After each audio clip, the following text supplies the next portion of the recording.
This is Ogtv Comprehensive News. I am Tunji Akintayo. Thanks for joining us. On the news, Buhari cancels trip to Zamfara State due to poor weather conditions. Nigeria sets up emergency response center to contain rising Lassa fever cases. Egypt to assist Nigeria in preserving looted Benin artifacts. United Nations Secretary General calls on Afghan Authority to uphold women's rights. Life has no limitations except the ones you make.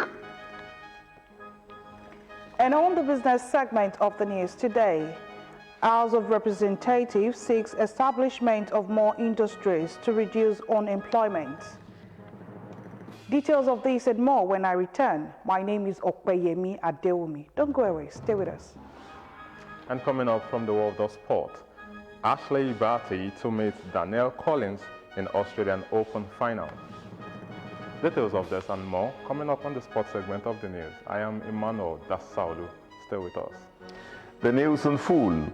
Ogun State government has revealed that it is hopeful that indiscipline and unruly behaviors amongst its learners will be curbed to the minimal level with the intervention strategies and the strategies put in place. The Commissioner for Education, Science and Technology, Professor Abayomi Arigbabu, gave this assurance at Okemoson during the handing over of report by councillors engaged to counsel learners of Abeokuta Girls Grammar School, Onikolobo, caught smoking shisha towards the end of first term. Professor Arigbabu reiterated that government was determined to build and develop children that would be psychologically and mentally balanced through its responsive approach to teaching and learning exercise. Arigbabu said that the recommendations presented will be followed to the letter, adding that the essence of punishment is not to destroy, but to correct and reform erring learners, with the promise that the ministry would continue to monitor the progress of the learners. The commissioner, while underscoring the importance of counseling units in schools, stated that government would ensure that counseling unit is put in place to tackle such occurrences. The essence of punishment is not to destroy, it's actually to reform and correct. I'm sure that with what we have done, and then with the cooperation of the parents and everybody, definitely these children will definitely turn out to become models that we can be proud of and showcase to anybody. We look forward to more support from you. We look forward to more assistance and cooperation. Definitely, we are not taking this for granted. Speaking on behalf of the councillors, the state president of the All Nigeria Confederation of Principals of Secondary Schools, Dr. Mrs. Ayodele Womiloju, who is also a councillor, said that the councillors have been able to identify the causes of the learners' misbehavior and also proffer solutions that will bring about positive changes in them.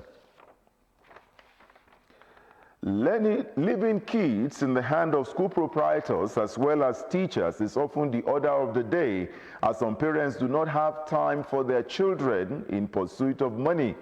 This act has not only endangered the lives of the children, but turned most children aliens to their families. Adunola Yola, in a special report on the safety of pupils in schools, the 5-year-old Anifa Abubakar as a case study. Her report is presented in this package. As an institution for learning, a school is meant to be a safe learning environment where one is educated and protected.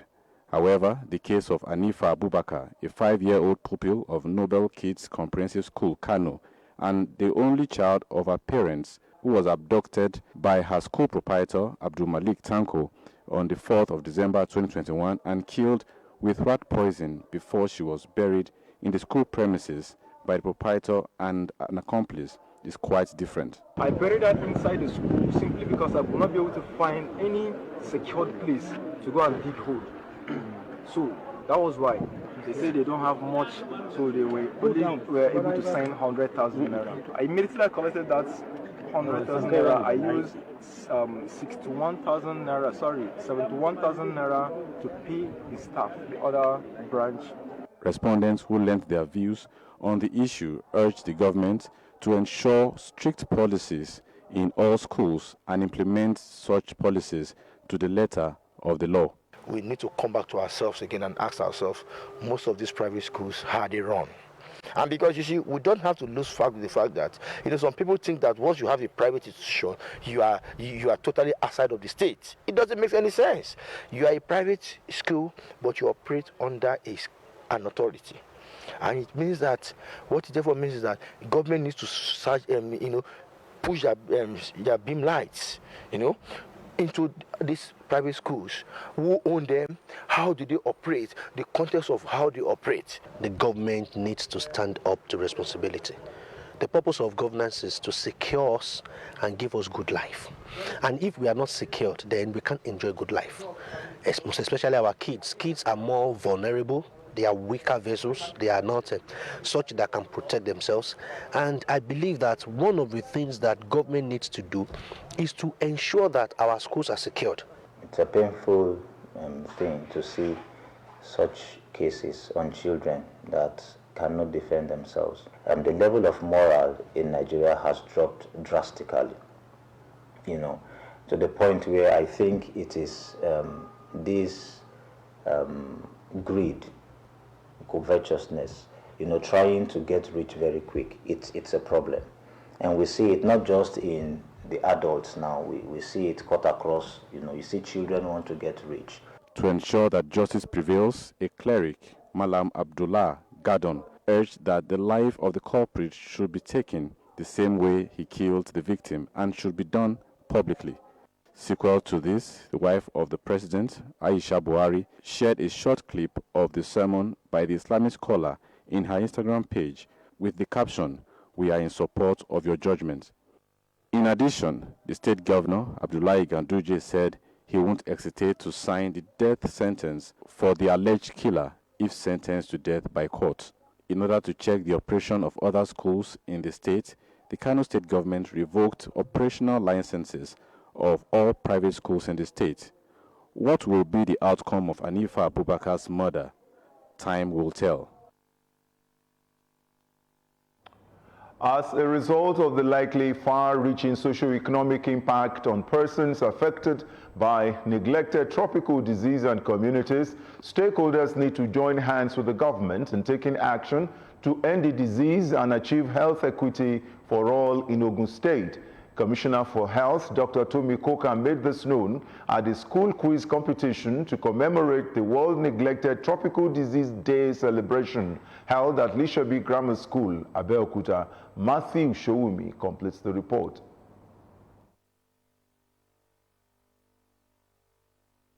Neglected tropical diseases caused by parasites and bacteria are mainly associated with poverty, common in non-hygienic environments, lack of potable water, and poor living conditions, while the consequences include varying degrees of disabilities like blindness, elephantiasis, shortage of blood, and poor mental and cognitive capacity among the young ones. The disease has become largely neglected in communities due to its low mortality rates and prevalence among the poor segments of the population. Therefore, 30th of January every year has been set aside globally to celebrate, create awareness, and mobilize resources towards the control and elimination of the disease. This quiz competition among secondary school students across the state has been put together by the Department of Public Health in the Ministry of Health in Ogun State to raise a new set of advocates for the eradication of the disease. Commissioner for Health, Dr. Tomi Koka, represented by Director of Public Health, Dr. Festus Shoyinka, stated that out of the 1.7 billion people living with one or more of the diseases in 149 countries across the world, Africa being responsible for 40% of the burden. Nigeria is contributing 25%, which calls for concern of all. They have some great impact even upon our people, both socioeconomically and in terms of the performance of our children in school. Because they are also diseases of the poor that are silently and quietly there. Commissioner for Education, Science and Technology, Professor Abayomi Aribabu, represented by the zonal officer, Mr. Motayoigi, said the huge impact of NTD on the educational advancement of students shows the importance of the involvement of students in the campaign against the disease. There were good messages from representatives of international organizations and federal governments. Coordinator of the program, Dr. Islamiat Shoneye, encouraged the people to come out and join the fight against the disease. They will be ambassadors. You will agree with me that any child that comes here today will never forget what NTDs are. High point of the occasion was quiz competition among the participating schools as Remo Divisional High School Shagamu emerged the winner. Matthew Shoumi, Ogtv News. Henceforth, traders at designated marketplaces across Ogun State will have to desist from indiscriminate dumping of refuse on the roadside, road medians, and any other unauthorized locations. The Senior Special Assistant to the Governor on Environment, Honorable Farouk Akintunde, sounded this note of warning while leading the Ogun State Waste Management Authority's Ogwama team to seal Kuta Market to serve as a deterrent to other markets that are violating environmental sanitation law of Ogun State. Adebola Oshomoji reports that any trader caught engaging in such act may face the wrath of the law.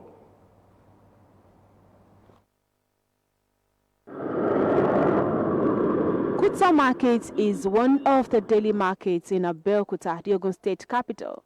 The deplorable state of the environment within and around this market made the Ogun State Waste Management Authority, Ogwama, to suspend buying and selling activities in the premises. The team noted that representatives of the agency from the Market Waste Unit and Advocacy Unit have visited the market on several occasions to sensitize and advocate for proper waste handling and disposal. Despite their efforts, traders have remained adamant. And this is where they transfer business every day. According to the team leader, Senior Special Assistant to the Governor on Environment, Honorable Farouk Akintunde, Kuta Market will remain shut until traders turn a new leaf by adhering to environmental laws that were put in place to protect the environment and residents. It has been a collaborative effort between the state and the local government. But alas, our people will not yield. They will not yield. The government has been doing all that are possible to ensure that all these things did not happen. As you can see, over there you have bins the government provided for them to empty all their refuse and whatever, but they won't. You should go around all the marketplaces, see all the drainages and see the situation. It is very pathetic, and we cannot continue to fold our arms. This is a city.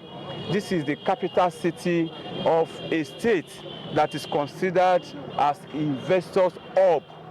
He urged traders across the state as well as residents to support the state government in its effort to rid the environment of waste pollution, adding that people should patronize assigned PSP operators. Kuta Market representatives pleaded on behalf of others for the reopening of the market and promised to take necessary actions in maintaining a serene environment.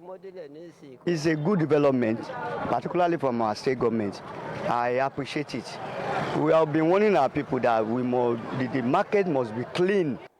The agency assured residents of the state that it will leave no stone unturned in making sure sanitation law defaulters were adequately penalized for their actions to serve as a deterrent to others considering to embark on such. Adebola Oshomoji, Ogtv News. Nigeria has set up an emergency response center to contain rising cases of Lassa fever after 26 people were killed in the past 3 weeks, the country's disease control agency said. Endemic to Nigeria, Lassa fever belongs to the same family as the Ebola and Marburg viruses, but it is much less deadly. The Nigeria Center for Disease Control, NCDC, said it had activated the National Lassa Fever Emergency Operations Center in response to the outbreak in some parts of the country. The agency said as of January 23, 2022, a total of 115 confirmed cases with 26 deaths have been reported. Lassa fever is spread by contact with rat feces or urine or the bodily fluids of an infected person.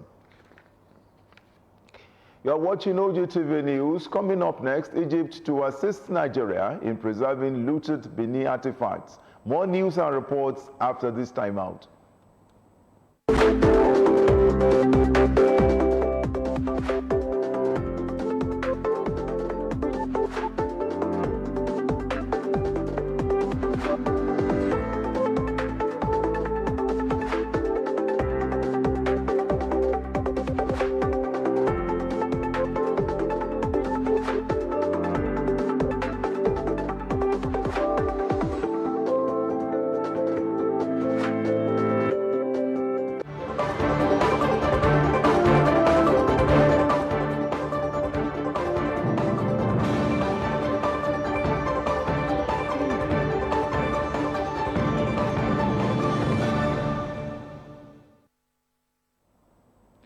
You're welcome back.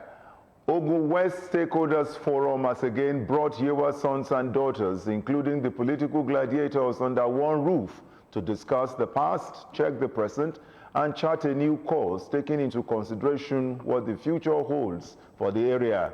The forum's event tagged Ogun West Engage Series 2, which took place at Ilaro, had lectures, discussions, and presentation of Roll of Honors awards to some distinguished indigenes of the area. Bumi Adigun covered the event and he completes the story. Ogun West Stakeholders Forum, an association of committed and patriotic professionals, businessmen, technocrats, and public servants who are indigenes of Ogun West Senatorial District and who have great passion for the development of the district, is at the center stage of waking up the sleeping giants in this area. They are getting this done through a stakeholders meeting, the second in the series, where they x-ray what has been happening to the area in the political line, which has not made them produce an Ogun West governor.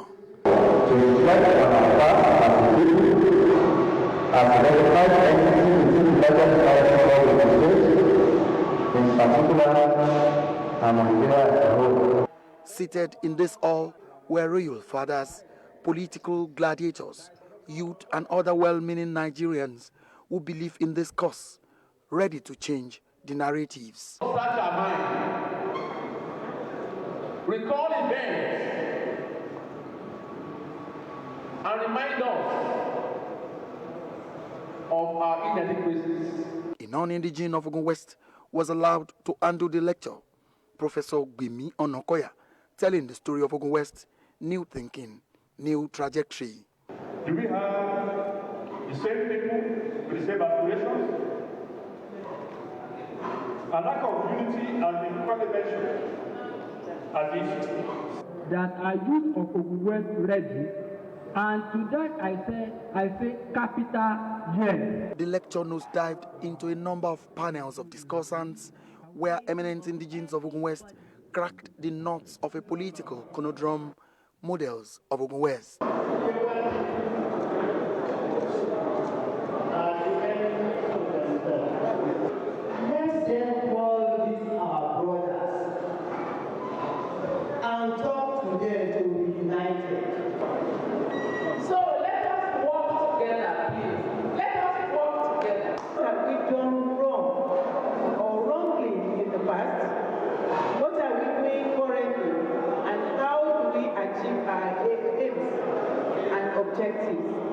This allowed more participants to open up their minds on the way forward.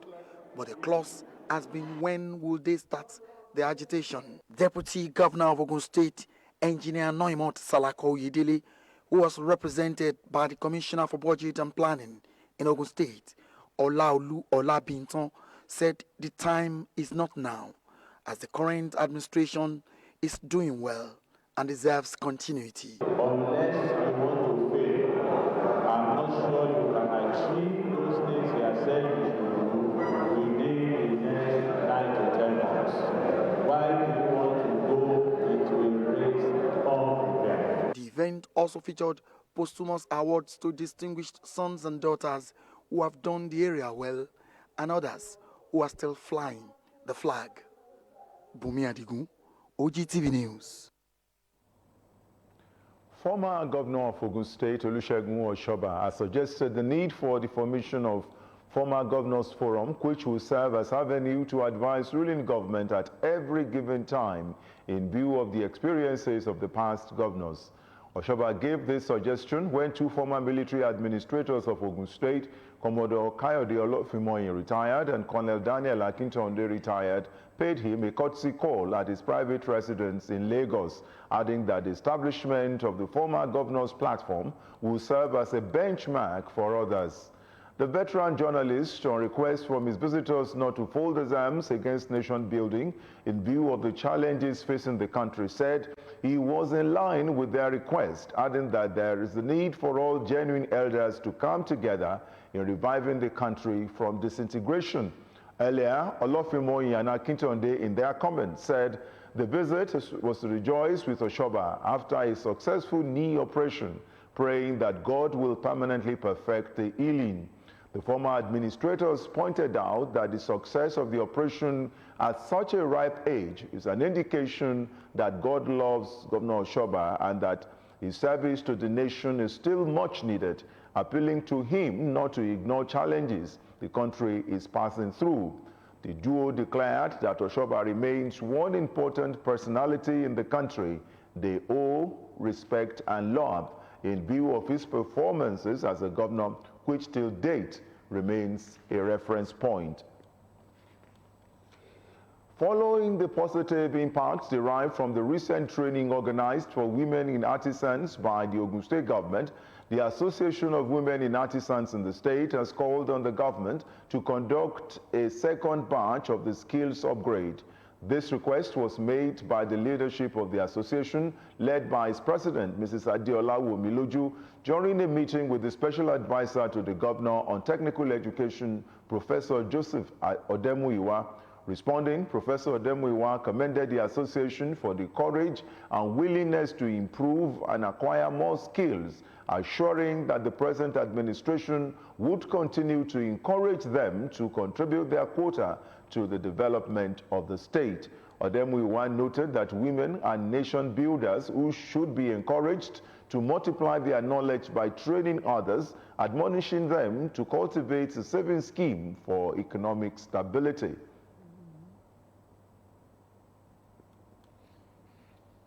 Government is interested in the progress, and in every way, the government of Abeokuta will ensure that we are not stagnant.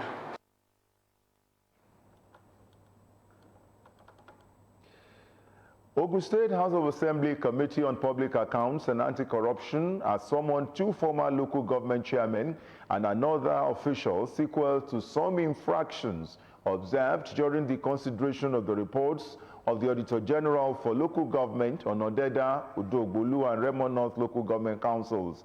The chairman of the committee, Honorable Musefiu Lamidi, who listed the invitees to include a former chairman of Remo North, Abayomi Shoyemi, and his Udogbolu counterpart, Dr. Olaniyi Okpanuga. Details of the report are presented in this package. In continuation of statutory duty of House Committee on Public Account and Anti-Corruption, which is to examine reports of Auditor General for local government against some officials of local government in the state. The committee has considered reports of Auditor General for local government on Odeda, Udogbolu, and Remo North local councils, extended invitation to former chairman of Remo North, Abayomi Shoyemi, and his Udogbolu counterpart, Dr. Olaniyi Okpanuga, as well as Mr. Tope Oyekon, who was presently serving in Ikene Local Government Council, to appear before the committee. We are inviting Shive Oshoyemi, the former chairman of Remo North Local Government, to come and clarify issues.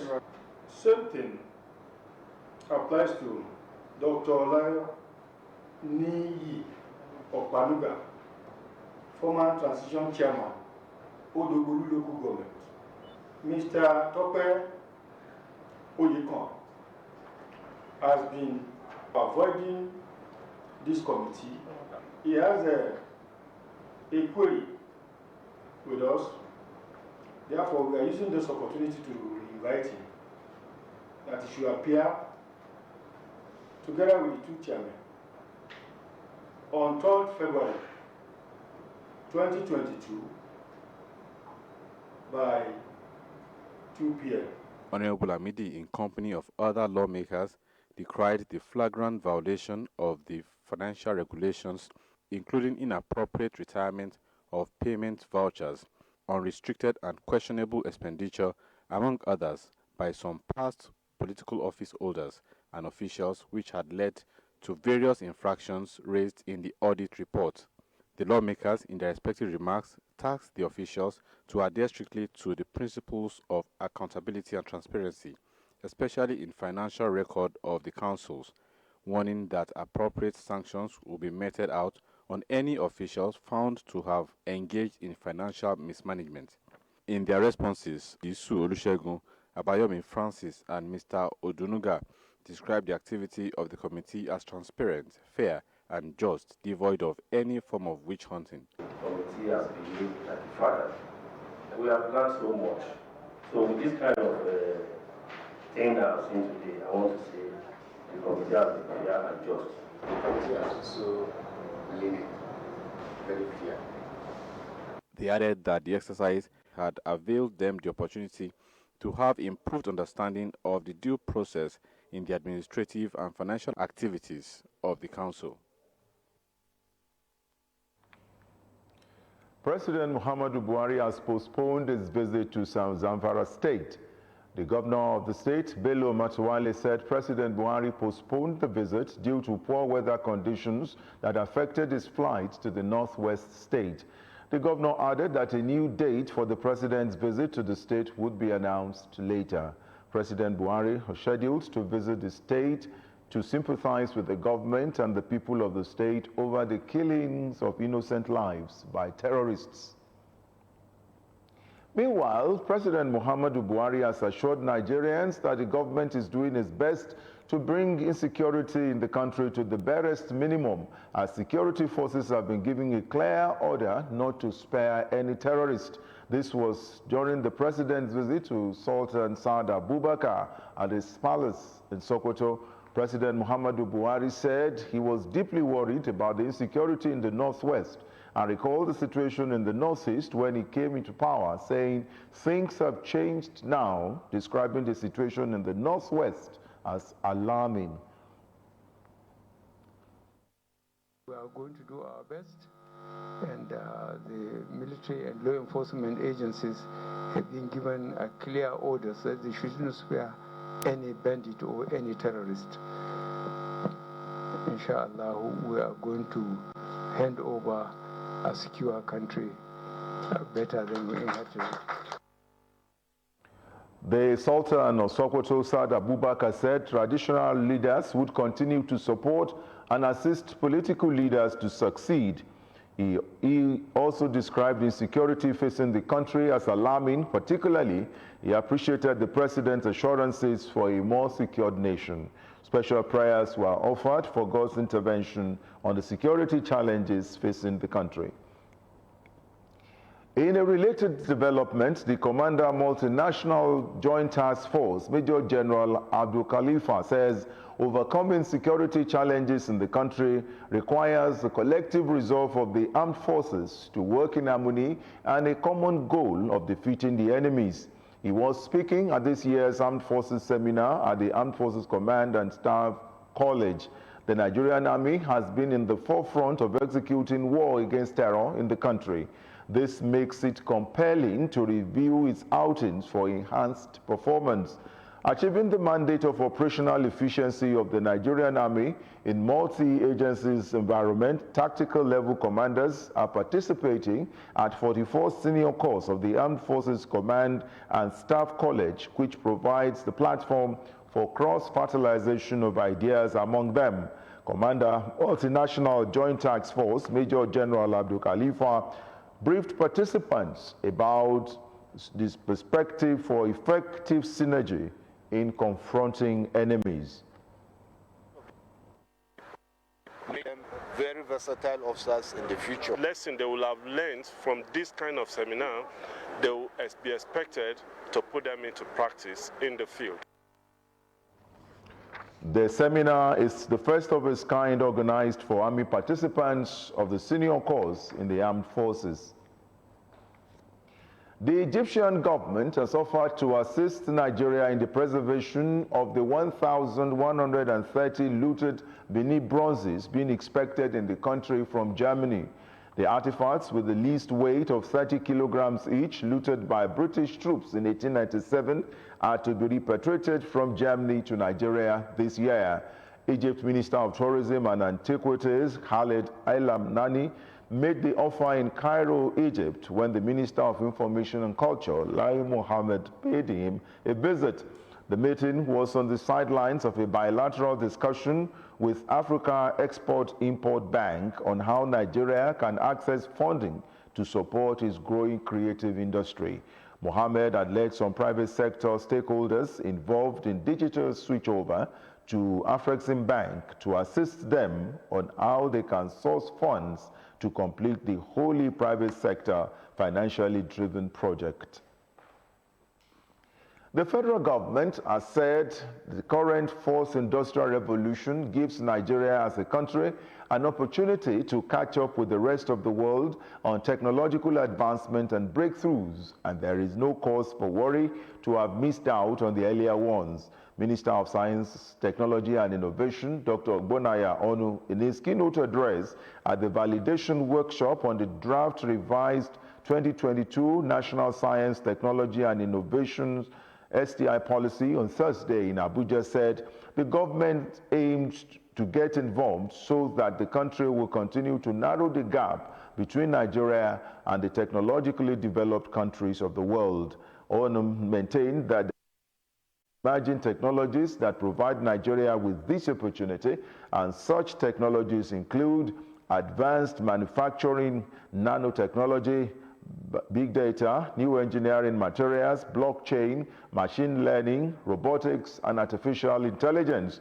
According to him, this is very important because the immediate past economic recovery and growth plan 2017 to 2020 recognized the need to leverage STI in building the knowledge-based economy. The House of Representatives Special Committee on Amendment of the 1999 Constitution has rejected a bill seeking to confer immunity on presiding officers of the National Assembly and judicial officers. The presiding officers of the National Assembly are the Senate President, the Deputy Senate President, Speaker of the House of Representatives, and the Deputy Speaker of the House. The bill, sponsored by Segun Odebumi, is titled An Act to Alter Section 308 of the Constitution of the Federal Republic of Nigeria 1999 to extend immunity to cover presiding officers of the legislative institutions. At the public hearing on the bill, Abdulhamid Mohammed, a senior advocate of Nigeria, who is one of the consultants working with the committee, presented the position of the consultants to the lawmakers. The Deputy Speaker, Ahmed Idris Wase, in his reaction to the submission, said legislators are already covered by immunity on activities on the floor of the House by virtue of the Powers and Privileges Act. You are watching Ogtv News. Up next is the business segment after this time out.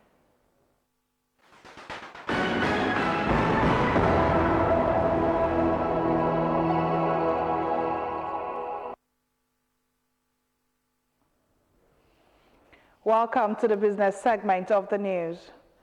The Federal Ministry of Industry, Trade and Investment has been told to urgently develop a comprehensive template for the establishment of industries across the Federation.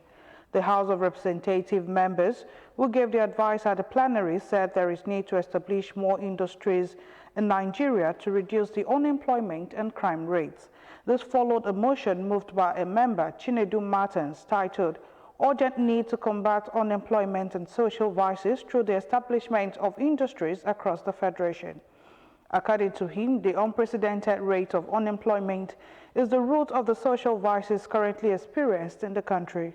It said the 33.3% unemployment and the 28% youth unemployment rates amounting to over 11 million unemployed youths verify the lack of cottage industries in the country, which should have played a critical role in engaging youthful energy positively in the production of raw materials as well as semi-finished products. The lawmakers stressed the need for a comprehensive industrial revolution and intervention at this point in the nation's history, given the recent developments in the political, social, and economic sphere of the country, which emphasizes the fact that youth are important stakeholders in the Nigerian project. Meanwhile, the House of Representatives has resolved to set up an ad hoc committee to investigate the suspicion and unclaimed funds in various accounts in commercial banks in Nigeria. The House mandated the committee to also investigate the unremitted funds collected on behalf of ministries, departments, and agencies of the federal government by the banks. The House further mandated the committee to look into the alleged several infractions by the Central Bank of Nigeria against the provisions of the Enabling Acts and Law of the Federal Republic of Nigeria and the good people of Nigeria, especially in the area of intervention projects and programs. The committee is to report back within 8 weeks for further legislative action. These resolutions were based on a motion moved by a member, Tachong Bagos, titled Need to Investigate Unclaimed Funds in Nigeria Commercial Banks and the Infractions by the Central Bank of Nigeria, which the lawmakers unanimously adopted. The upturn in global crude oil prices has pushed the landing cost of premium motor spirit, petrol, imported into Nigeria to over 282 naira per litre. The further rise in the landing cost of petrol means increased subsidy as the pump price of the product remains steady at 162 naira to 165 naira per litre. The landing cost of the product rose to 282.29 per litre on January 20 as the international oil benchmark, Brent crude, jumped to $89.75 per barrel. That day from $77.24 per barrel on December 31st, 2021. Brent rose further on to $90.22 per barrel, its highest level since 2014. The sharp rise in global oil prices to record high has pushed the subsidy cost being incurred by the federal government. The Debt Management Office has listed $4 billion borrowed through Eurobonds in September 2021 on the FMDQ Securities Exchange. The listing was announced by the DMO through a statement published on its website. The Eurobond was issued on September 28, 2021 as part of the fundraising for the implementation of the 2021 Appropriation Act. It was issued in 3 tranches of 7 years for $1.25 billion due September 2028 at 6.125%, 12 years for $1.50 billion due September 2033 at 7.375%, and 30 years for $1.25 billion due September 2051 at 8.250%. The DMO said the subscription level for the Eurobond was $12.2 billion, making it one of the continent's most successful financial transactions of 2021. And finally, the Senate has issued a 1-week ultimatum to the management of the Nigerian Natural Gas Limited to appear before its Committee on Ethics, Privilege and Public Petition and show evidence of compensating 73 host communities in Rivers State with 18 billion naira. The President of the Senate, Ahmed Lawan, issued the summons when the chamber considered a report by the committee on the refusal by the NLNG to pay compensation for lands acquired from the communities. The report followed a petition filed by one Chief Eyinaya Onwebu on behalf of the communities located in Obiafo, Soku, and Boni. The Senate suspended consideration of the report midway pending the outcome of the invitation to the NLNG. And that brings us to the end of business news. We now go back to Tunji for the rest of the news.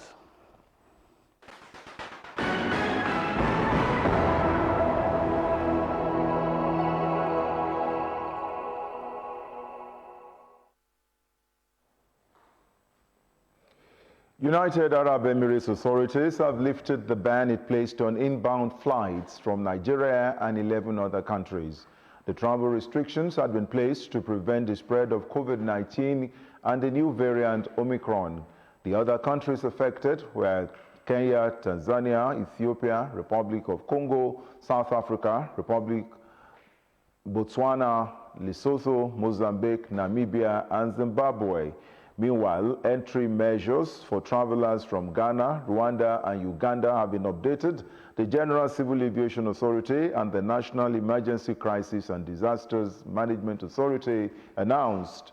They said the measures take effect from January 29, adding that a COVID-19 test obtained within 48 hours of departure and a PCR test at the airport in UAE will be required from travelers from the 3 African countries.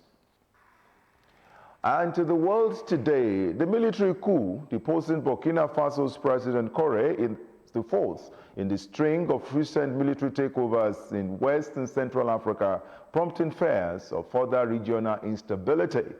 Meanwhile, United Nations Chief Antonio Guterres has called on the Taliban to uphold women's rights in Afghanistan.